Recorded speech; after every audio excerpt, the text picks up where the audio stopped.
So, as we are kind of like getting into the food, I'm curious, what made you all actually say yes tonight? I think any opportunity right now to be in community with other queer people is like, I want to be there. I thought the concept was interesting. Walk into a seated dinner with, however many strangers at a table and just start talking about things that you don't necessarily talk about sort of at face value, which I thought would be an interesting experience. Yeah, I wholeheartedly agree. And then on top of, I've always been meaning to come to this restaurant. So Same. a reason to eat. Yeah. Perfect. I thought it was a great opportunity to meet new people. As we get older, I think it's so much harder to meet people. And so I thought this would be a really great, a unique experience and a way to meet people I probably wouldn't meet otherwise. Same here, just opportunity to meet people I may have never met and to do something different because this is definitely out of my comfort zone. Is it? Just a touch. All right. Oh, thank you. And we hadn't met before either. I slid into her DMs on Instagram. My goodness. And I was like, hey, I know you don't know me, but will you come to this dinner? I've heard about you and I want you here. I appreciate you stepping outside of your comfort zone for it. Why do you say it's like outside of your comfort zone? Coming to a place where I don't know anyone or have never been as well. Usually I tend to frequent places I'm familiar with or I know where I'm exactly walking into.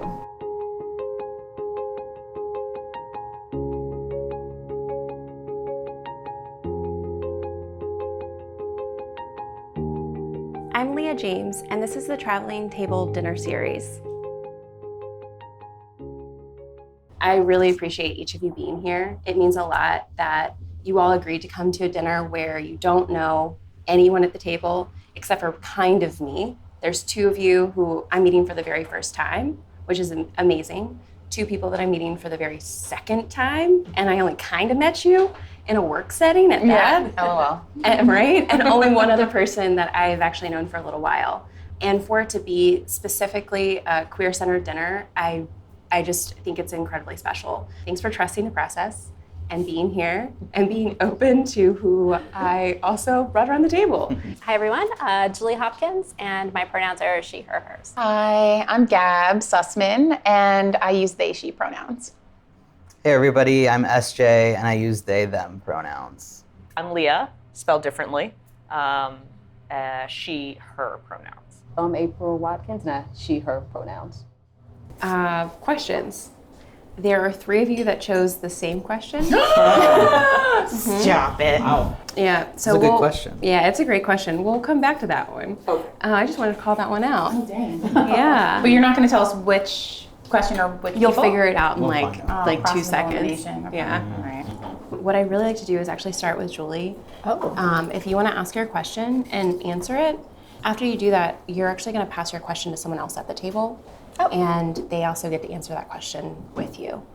So not like with you in sync, but Got it. You have to speak at the same speak time. Yeah, okay, got it. but yeah. So If you could be anywhere with anyone, where would you be and who would be there? Take us along for that journey. My answer to that question is that I would be in New York, which I thought was very interesting. So we had a conversation earlier. My favorite place in the whole world is New York. I love New York. I've lived there for 3 months. I've never lived there longer. I was married twice to men. And when I left my husband a couple years ago, I moved to New York. I got a long-term Airbnb. I went for 3 months and with the plan of moving there. And it was kind of end of pandemic. And it was back when like you could work anywhere and it didn't matter. You didn't have to physically be somewhere. So I was like, oh, I can make this work. But then I had to come back for work. So after being there for the summer, I moved back to Baltimore.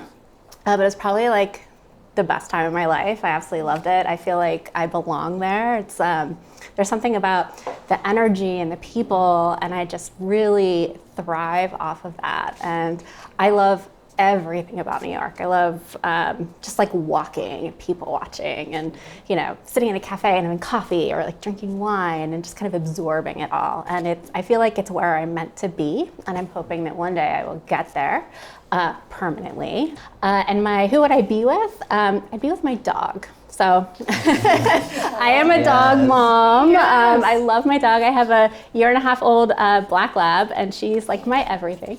And so I would be there with my dog. I'm gonna make her a New York pup.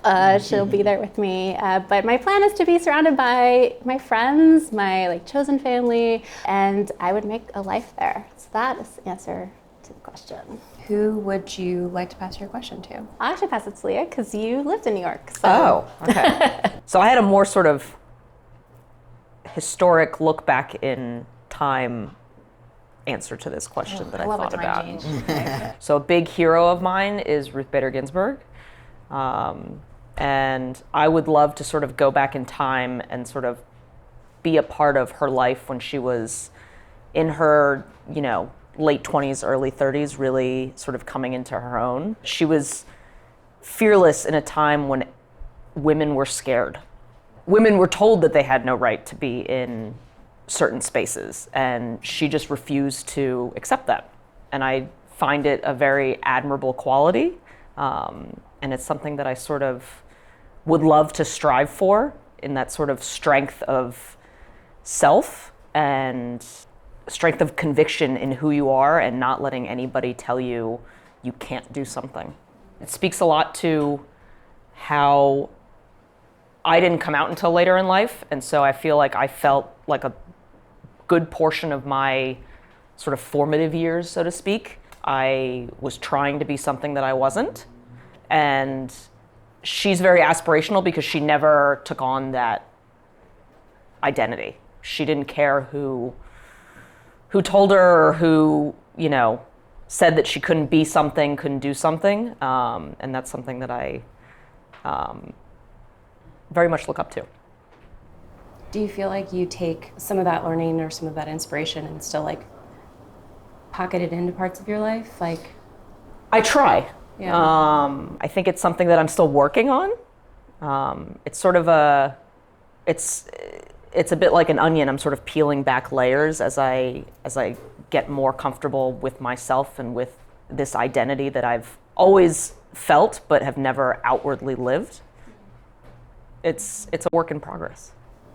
You and I've had a similar conversation before. I think I shared with each of you that I'm queer identifying. I have a cisgendered heterosexual male partner, but I love all genders and I'm attracted to all genders, have been with all genders, but I don't openly share it, right? Like, it's not something that I think everybody in my life actually actively knows. I think plenty of people do, but I think when you and I first had that conversation, I was like, I think people that know and they care, like they're aware, and that's all I want to leave it at, because what I said was I don't think that I need to share it. Mm-hmm. I don't think it's anyone else's business, but I think like as things are becoming more and more unsafe for the queer community, like that's not fair. That's like a protective mechanism.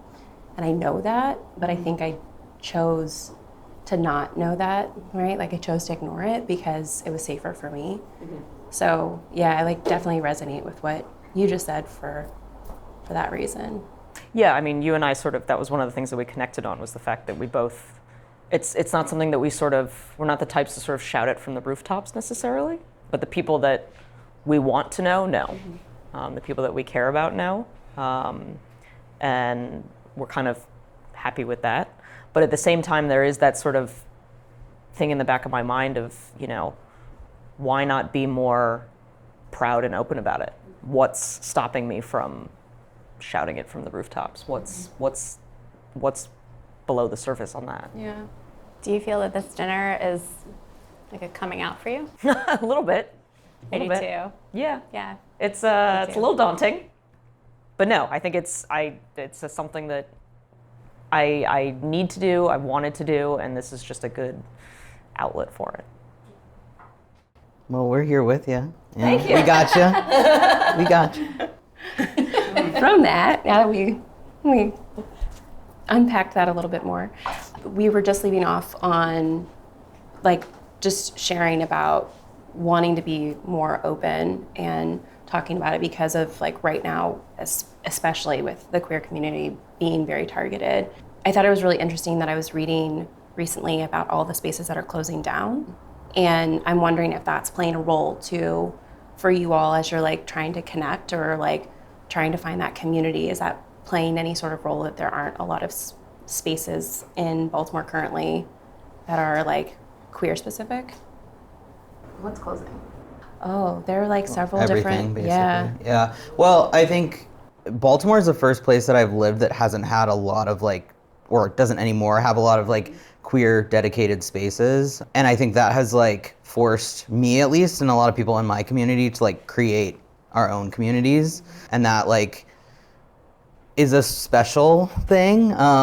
Like it's great to like have queer bars and events and things like that, but I think like really truly having community and like caring for each other in that way, like when you strip away all those like, you know, events and like, you know, queer spaces, those are important too, but I think that like being able to create your own community and your own like family is like really sacred as a queer person. It's forced a lot of people in my community and also me to like create what we want here. Part of like queer history is that like resiliency and the resistance. Like we will continue to exist and thrive and find our like places that we can call home. And again, part of that history is the continual efforts to shut down, to close, to marginalize, to gaslight, like all of the things, right? So, and then maybe also it's just like built in me, like as a city person, like I understand like places run their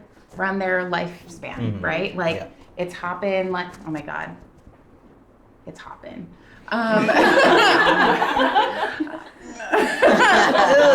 Apparently you say that. Have I ever said that in my life? No. Dad vocab. Yeah. It's popping. You know, like one summer and then the next summer it's like on to the next place, right? So I think that like the fact that that is kind of already what I anticipated. So now I'm just like, what's closing that I didn't know? Leah, you were the last one to answer that question. Yeah. I'd like you to ask your question. Sure. All right, so my question was, if there was one thing about your life that you could edit, what would it be and why?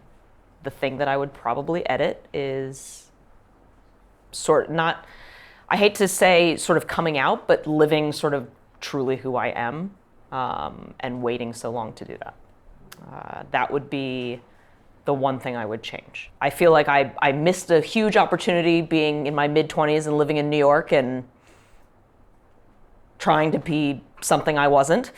And when I could have been sort of really navigating and exploring that side of me.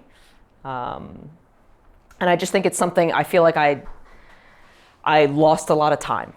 I feel like I lost a lot of time being scared, being afraid of what other people thought about me in regards to it. What I ended up learning when I started telling people was that it was just my own internal fear. You know, everybody around me was incredibly supportive, and some people were like, we've been waiting for you to figure this out for a while. And it was one of those things that was kind of a sigh of relief. But yeah, that's the one thing that I would change and edit. Thank you for changing, or thank you for, I said thank you for changing that. That's what I meant to say. Thank you for sharing that. But also thank you for changing that and being fully, you know, you and being able to step into who you are.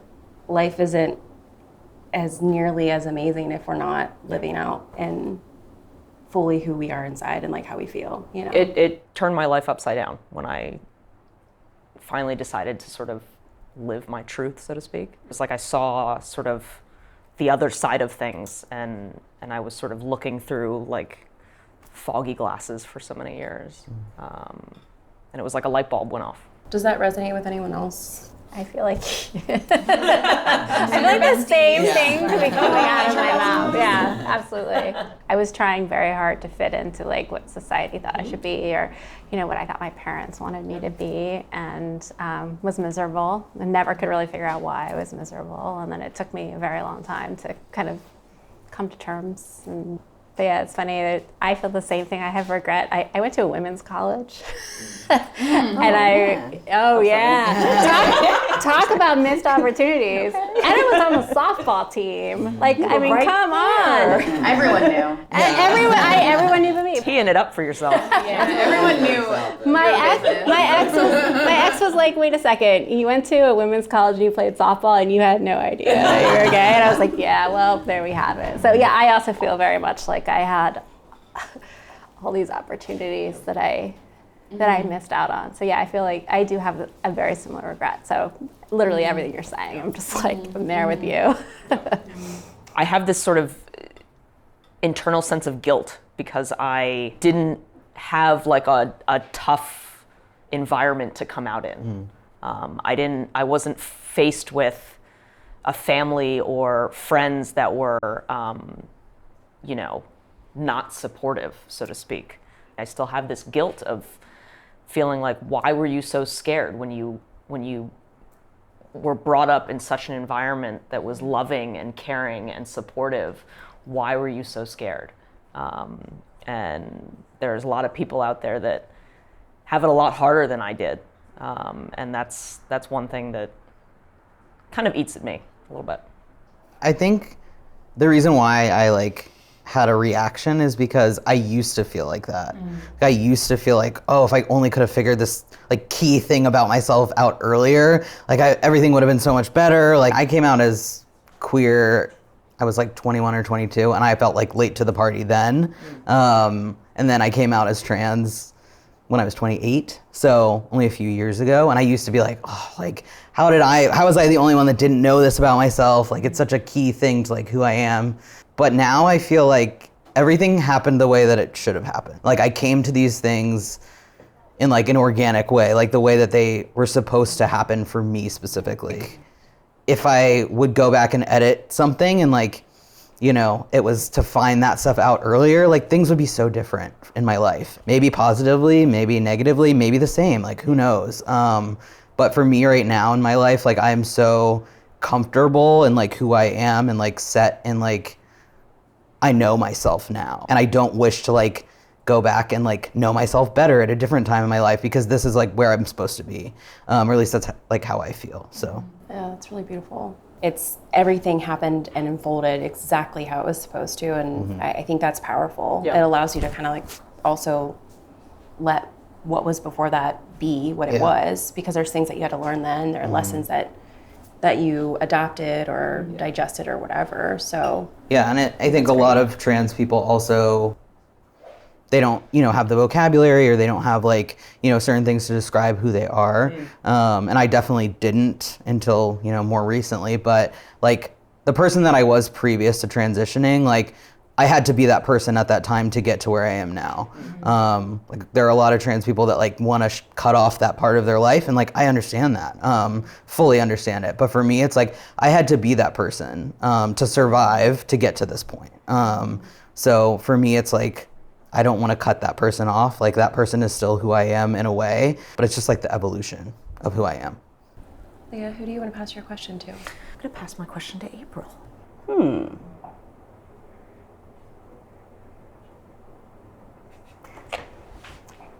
It's a few things, but let's see. I think I would probably have been more irresponsible, as odd as that may sound. Did you say irresponsible? Yes, more Oh, okay. So irresponsible. just double checking. I love that. I'm very responsible. I make sure everything's done, taken care of. I do all the things. If you need something, it's done. If I need something, it's done. And I feel like I probably missed out on some experiences, just being a little irresponsible, doing that thing, having a little more fun instead of working. Or just stepping out and hey, let me go out and travel and jump on this plane real quick. Let me use my leave at work. No, let me go to work. And so at this point I'm changing. I feel like it's weird. I'm in education too. It's weird, you feel a little guilty taking off. It's oh, I'm gonna take off.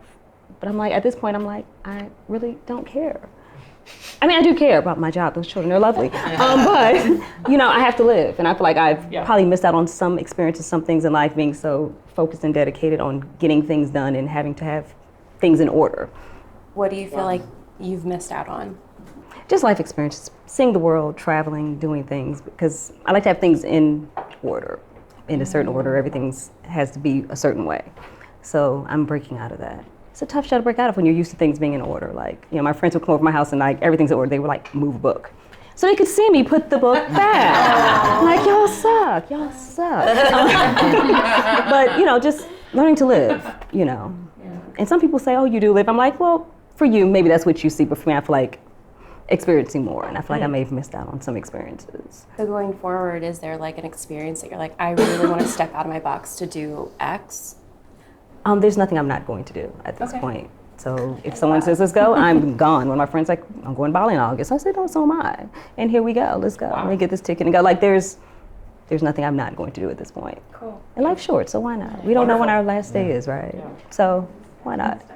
I love that. Yeah. If anyone wants to go to Bali, by the way, we're going. Yeah, we could do a group trip. Yeah, I know. Can the second episode be in Bali? I mean, I feel like we can get the sponsor. Just putting it out there. Thank you for sharing your question. Oh, yeah, of course. Thank you for answering. Of course.